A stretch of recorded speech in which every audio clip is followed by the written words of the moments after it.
Making the headlines tonight. The King of Cambodia has left Phnom Penh International Airport to attend the opening ceremony of the Winter Olympics in Beijing. The 2022 ASEAN Chairmanship issues a statement reaffirming support for the Special Envoy of the ASEAN Chair on Myanmar and further urging Myanmar to be ready to receive the Special Envoy's visit for the implementation of the ASEAN 5-point consensus. A UN human rights expert proclaims Myanmar's ruling junta has murdered and tortured civilians while waging a campaign of terror in the year since taking power. And the Beijing 2022 Winter Olympic torch relay kicks off in the Chinese capital. This is the Daily Roundup on EAC News Channel. A very good evening to you. I'm Darshana Gochan. The King of Cambodia, His Majesty King Norodom Sihamoni, left Phnom Penh International Airport this Thursday morning to attend the opening ceremony of the Winter Olympics in Beijing that will commence on 4th February tomorrow. Chinese Foreign Ministry spokesman Zhao Lijian said during a news conference in late January that China warmly welcomes the King of Cambodia to witness the historic event. His Majesty King Norodom Sihamoni will stay in Beijing until 5th February before returning to Cambodia. According to the Constitution of the Kingdom of Cambodia, during the absence of the king, all his duties and responsibilities will be delegated to the President of the Senate. The 2022 Winter Olympics will be held from 4th to 20th February 2022. The opening ceremony of this international event will also be attended by many top leaders of the world, such as Russian President Vladimir Putin, Crown Prince of Saudi Arabia Mohammed bin Salman, Prime Minister of Pakistan Imran Khan, and other leaders from more than 30 countries. The 16-day event will bring together more than 3,000 athletes from more than 90 countries.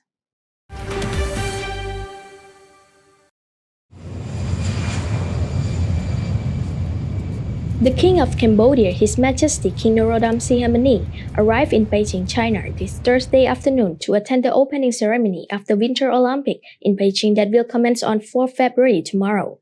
The 2022 Winter Olympics will be held from 4 to 20 February 2022. The opening ceremony of this international event will also be attended by many top leaders of the world, such as Russian President Vladimir Putin, Crown Prince of Saudi Arabia Mohammed bin Salman, Qatari ruler Sheikh Tamim bin Hamad Al Thani, Crown Prince of the Emirate of Abu Dhabi Sheikh Mohammed bin Zayed Al Nahyan, Prime Minister of Pakistan Imran Khan, and other leaders from more than 30 countries. The 60-day event will bring together more than 3,000 athletes from more than 90 countries. Chinese Foreign Ministry spokesman Zhao Lijian told a news conference in late January that China warmly welcomed the King of Cambodia to witness the historic event. Prime Minister Hun Sen told the commander of the Thai army Narongpan Chitkaewtay that the relationship between Cambodia and Thailand is deeper and more trusting between the two-country army. He added that the army should act as a diplomatic force to maintain peace and stability, to give people along the border the confidence to do business, and make the border a zone of peace and development. In a meeting with Mr. Narongpan Chitkaewtay at the office of the Council of the Ministers on the afternoon of 3 February 2022, Prime Minister congratulated Mr. Narongpan, who was awarded the Medal of Cooperation by the King, and expressed satisfaction with the relationship between the two-country army.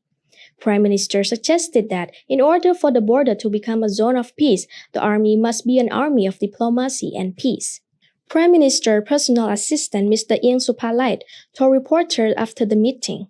Prime Minister added that the army needs to play the role of a diplomatic army to maintain peace, stability, increase the trust of the people along the border, have confidence in doing business, promote development along the border, turn the border into a border of peace, friendship, and development. During the meeting, the commander of the Thai army, Narongpan Chitkaewtay, announced that he would maintain good relations with the Cambodian military and promised to always cooperate with the Cambodian army to maintain peace and stability between the two countries. Mr. Narongpan Chitkaewtay paid his first 2-day visit to Cambodia. During the two visits, he signed the Term of Reference (TOR) between the two countries' army, which is an important document to enhance cooperation in all fields within the framework of the army to a higher level. Cambodia and Thailand share an international border of 817 kilometers from the Gulf of Thailand in the south to Laos in the northeast. In 2011, the two countries clashed one when the Thai troop invaded of Cambodia's Pravihir area. Sray Pokong, EAC News. The permanent mission of the Kingdom of Cambodia to the United Nations office has denied the statements of three special rapporteurs regarding the National Internet Gateway, saying that the establishment of this new sub-decree is in accordance with the principles of law, necessity, and proportion. EAC News reporter Robin Lim has more. The Cambodian ambassador An Sakun described the creation of the National Internet Gateway as a mechanism that adheres to the principles of legality, necessity, and proportionality, and contributes to the realization of Cambodia's vibrant digitalization, which is a driving force of growth and development in the kingdom. In a statement made by a UN panel of experts, Special Reporter Vitet Mantorborn, Irene Kan, and Mary Lawlor urged Cambodian authorities to suspend plans to implement the sub-decree on the Internet Gateway, stating that it was restrictive and undermined Cambodia's privacy and democratic freedoms. Cambodian ambassador and permanent representative to the UN in Geneva, An Sakun, told EAC News that the allegations made by the UN Special Reporter were biased and baseless accusations. He said that this new law is needed to be equally competitive with other countries and to help prevent crimes such as online gambling and illegal pornographic websites. The sub-decree on the Internet Gateway prepared the Ministry of Posts and Telecommunications in 2021 is scheduled to enter into force on 16th February of 2022. In a statement issued on 1st of February in Geneva, the permanent mission emphasized that the enactment of the Internet Gateway law is not new in the world, and that its purpose is to facilitate and regulate internet connectivity, strengthen national security, tax collection, and to help maintain social order and protect national culture. The statement emphasized that it is in line with the International Covenant on the Civil and Political Rights, in which certain restrictions provided by law may apply if they are necessary. The permanent mission further wrote saying no provision in the National Internet Gateway Sub-Decree authorizes collection of consumers' data or individual surveillance.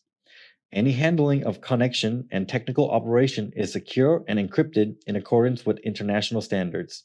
To safeguard people's rights to privacy, a law on personal data protection will be crafted and consulted with wide-ranging stakeholders. The permanent mission urged the three UN reporters to divert their attention to the worrying trends of human rights challenges, namely hate speech, slander, disinformation, incitement, vaccine discrimination, and provocation to sedition under the guise of freedom of expression, rather than make accusations and interfere with internal affairs of sovereign states. Robin Lim, EAC News. The 2022 ASEAN chairmanship issued a statement on Wednesday that reaffirmed ASEAN member states' support for Deputy Prime Minister Prak Sokhonn as the special envoy of the ASEAN chair on Myanmar, and also further urged Myanmar to be ready to receive the special envoy's visit as soon as possible so that the ASEAN 5-point consensus can be implemented. EAC News reporter Anthony Ellis has more. The statement from the ASEAN chair included that for the past year, ASEAN members have been concerned about the situation of violence of the humanitarian aid in Myanmar and further reaffirmed its commitment to assist Myanmar in adhering the 5-point consensus and the ASEAN Charter. With that understanding, the last piece of the national reconciliation can only be achieved through the common political solution. The statement highlighted that the ASEAN member states welcome the appointment of His Excellency Prak Sokhonn and the Special Envoy of the ASEAN Chair on Myanmar, and call on Myanmar authorities to facilitate missions of the Special Envoy of the ASEAN Chair, beginning with the first visit to Myanmar as soon as possible to meet with all parties concerned in order to move forward the implement of the 5PC. ASEAN's 5-point consensus of Myanmar calls for an end to the violence, the establishment and multilateral dialogue, accepted coordination of ASEAN special envoys, the provision of humanitarian aid to allowance the special envoy visits Myanmar. During the Prime Minister Hun Sen's official state visit to Myanmar on the 7th to 8th of January, military leader Min Aung Hlaing promised that the military government would extend its ceasefire until the end of 2022, facilitate and processes of receiving aid from ASEAN, and also facilitate the visit of the ASEAN Special Envoy to Myanmar to meet with all parties involved in the ongoing conflict, including with ethnic armed groups. On 26th of January, Prime Minister Hun Sen once again spoke with the military leader and reminded Min Aung Hlaing to be patient and respect his promises to implement the 5 points of Asian consensus. Anthony Ellis, EAC News. A multi-skilled engineering force accompanied by 184 Cambodian Blue Helmet deminers was sent to the United Nations mission in the Republic of Lebanon on Wednesday to replace the old force that completed its first-year mission. EAC News reporter Straipor Kong has more. The Cambodian Blue Helmet Army is on a mission in Lebanon to complete the construction of strongholds for Blue Helmet troops from other countries, build blue posts along the Lebanese-Israel border, and to continue daily demining work. This was confirmed by the Vice Chairman of the National Committee and Director General of the National Peacekeeping Center, General Sam Suwani, during the departure ceremony of the Cambodian Blue Helmets at Phnom Penh International Airport on Wednesday.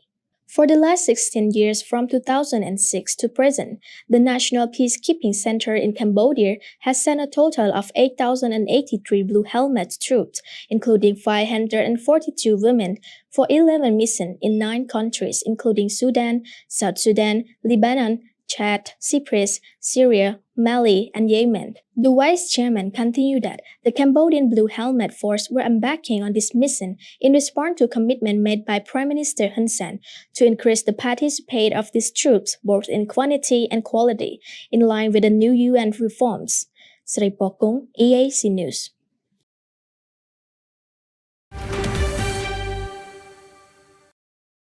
The Ministry of Education, Youth and Sports has announced that it will no longer accept complaints and appeals from candidates regarding their results from the recent high school baccalaureate exam and will be keeping the results the same. EAC News reporter Chamrong Ritisit has more. The ministry made this announcement after the completion of a forensic investigation into the result of the baccalaureate exam on 27 December 2021. The forensic committee concluded after the investigation that the result would not be changed. The ministry stated that it encouraged students who failed the exam to study hard with the support of teachers, parents, guardians, and the community to succeed in the exam next year. The result of the high school baccalaureate exam were announced on 14-15 January 2022, with a total of 72,016 candidates receiving passing marks, which is close to 66% of 114,187 candidates who took the exam. Jumbrong Retiset, EAC News. The Phnom Penh Municipal Administration has asked citizens who self-test positive for COVID-19 to report to the authorities so a medical team can come to assess the patient's condition and location before authorizing their home treatment or instructing them to go to the hospital. Phnom Penh authorities have further warned to take legal action against those who refuse to report to health officials or local authorities about their positive COVID-19 case. EAC News reporter Anthony Ellis has more. In the supplementary guidelines on the enhancement of management care of treatment of COVID-19 patients at home in Phnom Penh, it is stated that the patients with permission of home treatment of COVID-19, including those of Omicron variant who have mild symptoms or an asymptomatic, will have to agree to have authorities place a sign in front of their homes, including their positive status.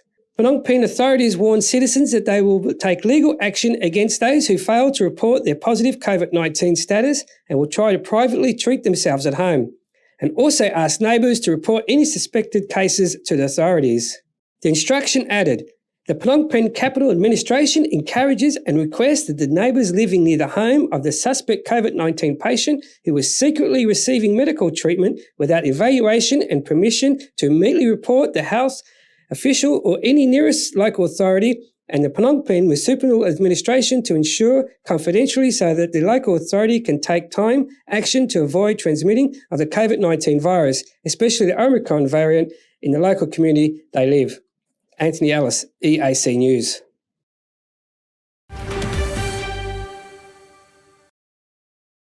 Cambodia has reported 46 new COVID-19 cases, of which 5 are imported. There have been 92 patient recoveries and once again, no new deaths. The kingdom recorded 41 new community and 5 new imported cases of the new variant. This means that Cambodia has now recorded 1,043 cases of Omicron, 501 imported and 502 community cases. The kingdom's COVID-19 case tally has now climbed to 121,484. The death toll stands at 3,015. The number of patients treated successfully since the pandemic reached Cambodia is 117,820. And the tally for imported cases has climbed to 20,358. Healthcare workers are now treating a total of 728 patients.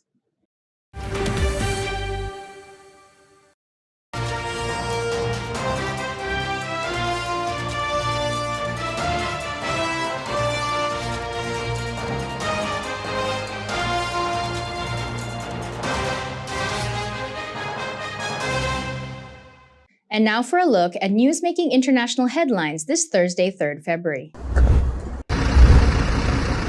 3 people were wounded and at least 8 vehicles set alight early on Wednesday, February 2, in the latest attack in Chile's Resti Mapuche region. The attacks took place in the Biobío region when a group of armed men have ambushed drivers by shooting at their trucks. 4 hooded men with rifles pointed to my head pulled me down from the truck. They kicked me hard and took the truck away just to burn it, said one of the victims. The perpetrators left a message on site attributing the attacks to the Mapuche indigenous resistance. The identity of the suspects have not been confirmed by authorities and investigations are ongoing. Members of the Mapuche indigenous group have long-standing disputes with forestry companies in the area over ancestral territorial rights. Social organizations, unions, and sectors of the official Argentine government took to the streets in Buenos Aires on Tuesday, February 1st, to protest against the Supreme Court. The judiciary must be modified, and that cannot be done if there are criminals, Argentine judge and promoter of the march, Juan Ramos Padilla, has firmly said. They must resign so we can start building a judiciary that serves us all, he added. According to local media, Padilla, a local judge in Buenos Aires, is a well-known critic of the Supreme Court and an ally of Vice President Cristina Kirchner. Days before the mobilization, the Argentine opposition called the demonstration a coup act, considering it an attempt to destabilize the state. Chanting slogans such as "the judicial dictatorship is going to end," demonstrators at the 1F protest marched from the obelisk to the Palace of Courts. They demanded the resignation of all 4 judges of the court, the democratization of justice, as well as the end of lawfare and impunity.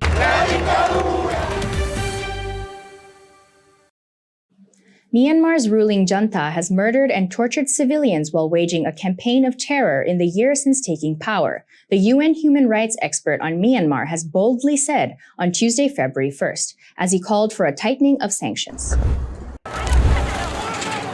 A former US congressman serving in the Independent Post, Tom Andrews, has said in a written statement that he had received more reports of mass killings, attacks on hospitals and humanitarian targets, and the bombing and burning of villages in recent months.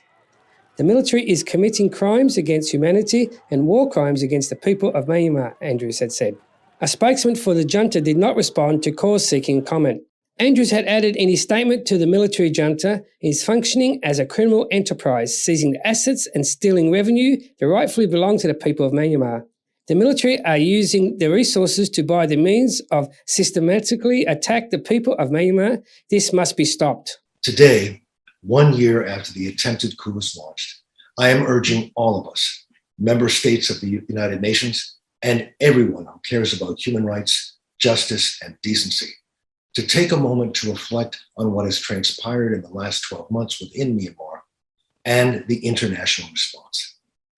I am strongly recommending that we consider a new, more robust course of action before it is too late. The military is committing crimes against humanity and war crimes against the people of Myanmar. And the world must recognize that behind the growing statistics, real people are suffering. Let's be clear. The military junta of Myanmar is functioning as a criminal enterprise, seizing the assets and stealing revenue that rightfully belong to the people of Myanmar. They are then using these resources to buy the means to systematically attack the people of Myanmar.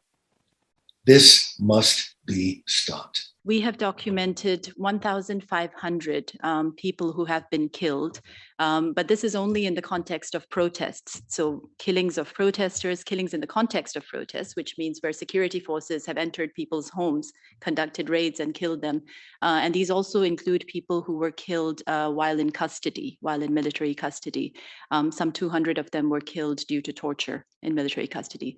This 1,500 does not include people who were killed due to the armed conflict. On that, we have not been able to collect or to verify any figures.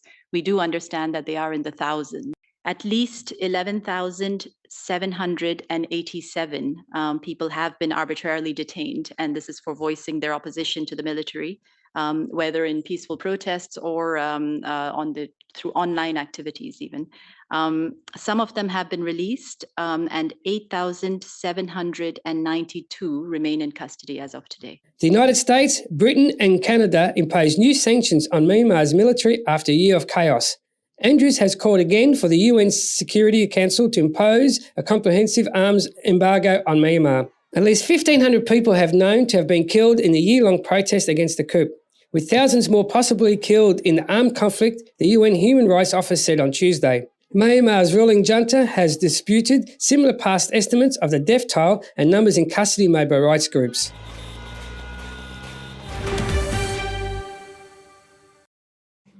Russian President Vladimir Putin has made a statement on Tuesday, February 1st, that he's hopeful that a dialogue on Ukraine would continue in order to avoid negative scenarios, including war.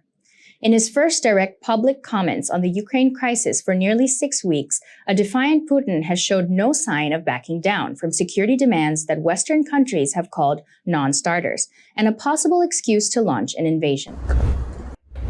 США вышли из договора по противоракетной обороне. President Vladimir Putin has described a potential future scenario in which Ukraine was admitted to NATO and then attempted to recapture the Crimea Peninsula, a territory Russia has seized in 2014. Putin has said, "Let's imagine Ukraine is a NATO member and it starts these military operations. Are we supposed to go to war with a NATO bloc?" Putin was speaking at a news conference with the visiting Prime Minister of Hungary, one of several NATO leaders trying to intercede with him as the crisis has escalated. Russia has massed more than 100,000 troops on the Ukrainian border, and Western countries say they fear Putin may be planning to invade. Russia denies this but has said it could take unspecified military action unless its security demands are met. Western countries say any invasion would bring sanctions on Moscow. U.S. Secretary of State Antony Blinken has told Russian Foreign Minister Sergei Lavrov on Tuesday that it was time for Moscow to withdraw its troops if it is sincerely not intending to invade, said a senior State Department official.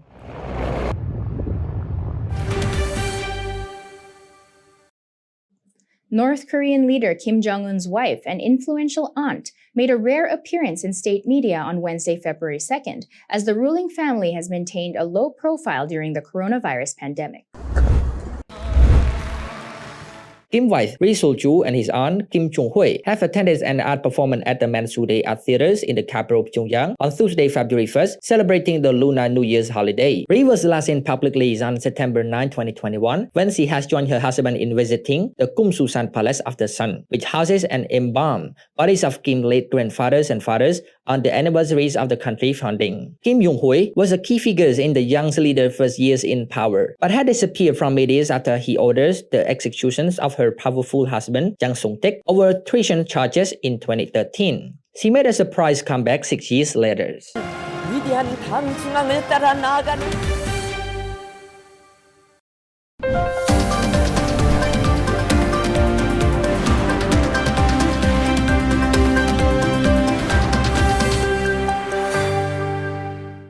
After the break, a look at all the latest sports news.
If it's happening and you need to know about it, you'll get it all right here. EAC News brings you updates and breaking news in English across all of our platforms and channels. The EAC News app, YouTube, Facebook, Telegram, Twitter, and our website www.eacnews.asia. Join me and the rest of the EAC News team every day on your favorite channels.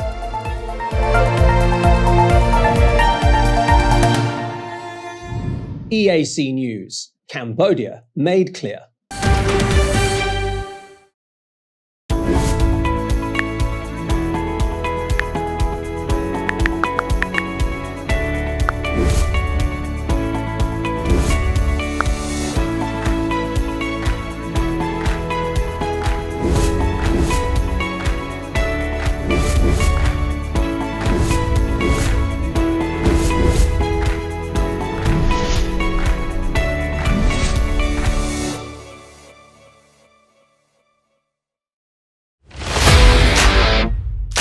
តើលោកអ្នកចិត្តរៀបអាពាហ៍ពិពាហ៍មែនទេហើយពិបាករកក្រុមហ៊ុនថតវីដេអូផ្សាយផ្ទាល់ដែលមានគុណភាពមែនទេអស់កង្វល់រ៉ាទីកាជាក្រុមហ៊ុនទទួលស្គាល់លំដាប់អន្តរជាតិលើសេវាកម្មថតផ្សាយផ្ទាល់គ្រប់កម្មវិធីកម្រិត 4K ដំបូងបង្អស់នៅកម្ពុជារ៉ាទីកាប្រើប្រាស់ឧបករណ៍ទំនើបម៉ាកល្បីធានាគុណភាពការផលិតតាមបច្ចេកវិទ្យាទាន់សម័យរ៉ាទីកានឹងជួយធ្វើឲ្យកម្មវិធីលោកអ្នកកាន់តែមានភាពអស្ចារ្យលោកអ្នកនឹងបានឃើញរាល់សកម្មភាពក្នុងពិធីទៅលើកញ្ចក់ទូរទស្សន៍ទំហំធំកម្រិត 4K និងការបញ្ចាំងលើផ្ទាំងក្រណាត់សព្រមទាំង LED ដែលមានរូបភាពច្បាស់ត្រជាក់ភ្នែកសូមអញ្ជើញកក់ពីឥឡូវនេះតាមរយៈលេខទូរស័ព្ទ012 823 848 017 838 889និង016 823 848រ៉ាហ្វីកាទំនុកចិត្តការទទួលខុសត្រូវនិងគុណភាពខ្ពស់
The Beijing 2022 Winter Olympic Torch Relay kicked off in the Chinese capital on Wednesday, 2nd February. The relay got underway at the Olympic Forest Park, with the torch set to make its way through the Beijing Winter Olympic Park before reaching the Shugang Park. The first three runners in the relay were Luo Chihui, an 80-year-old former speed skater who won China's first Winter Sport Championships title in 1963, followed by veteran astronaut Jing Haopeng and aerospace engineer Yi Pijie, who designed China's Change 1's lunar orbiting satellite. Retired Chinese basketball star Yao Ming also ran for a leg before handing over to the Greek ambassador of China, Georgios Iliopoulos. Because of COVID-19, only selected members of the public will witness this week's relay, as will be the case during the sporting events at the Olympics, which are taking place inside a closed loop that seals off athletes and other Olympic personnel from the public. The flame, which has flown from Greece in October, where more than 1,000 torchbearers will carry the flame through the competition areas, which will include one independent region inside the closed-loop Olympic Village and 11 regions outside the Olympic Village, including downtown Beijing, its northwestern suburb district of Yangqing, and the neighbouring city of Zhangjiakou before opening ceremony, which takes place behind closed doors following the strict COVID-19 measures. The Beijing Winter Olympic Games will officially get underway with Friday's opening ceremony at the ironic National Stadium, also known as the Bird's Nest, and ending on the 20th of February.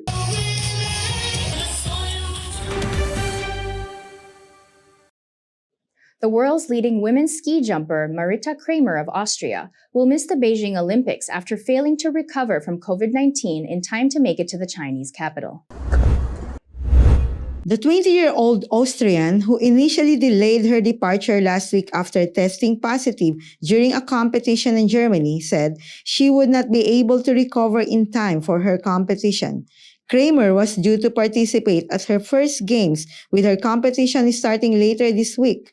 She has shared on her social media, "No words, no feelings, just emptiness. Is the world really this unfair? The last years I have prepared for the Olympics. I have put in so much energy and time and to make my dreams come true. Now it feels that my dreams are gone within one day." In contrast to many countries seeking to live with COVID-19, China has isolated itself with a zero-tolerance policy, canceling nearly all international flights and adopting draconian health measures during the Olympics. All participants need to deliver a negative test prior to their departure, arrive on charter flights only then, will be tested daily in the Chinese capital, while also adhering to strict health regulations throughout their stay.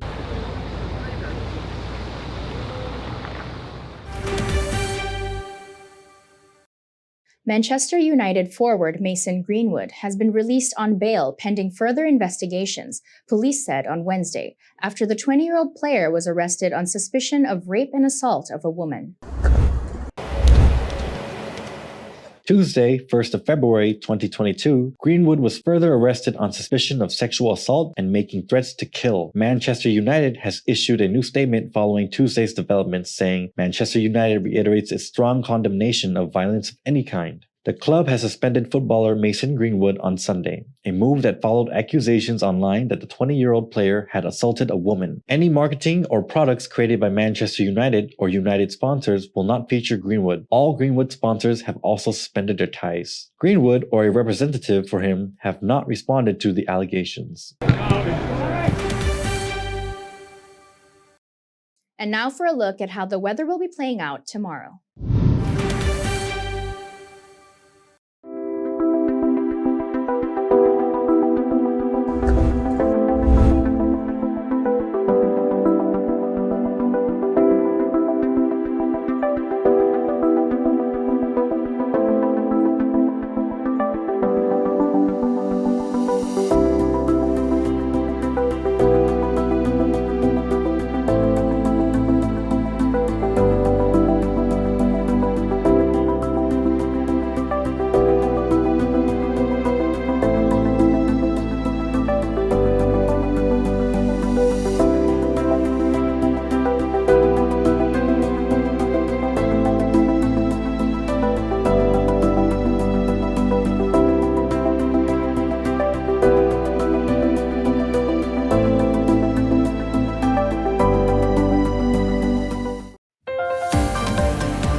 Thank you for watching the Daily Roundup on EAC News Channel.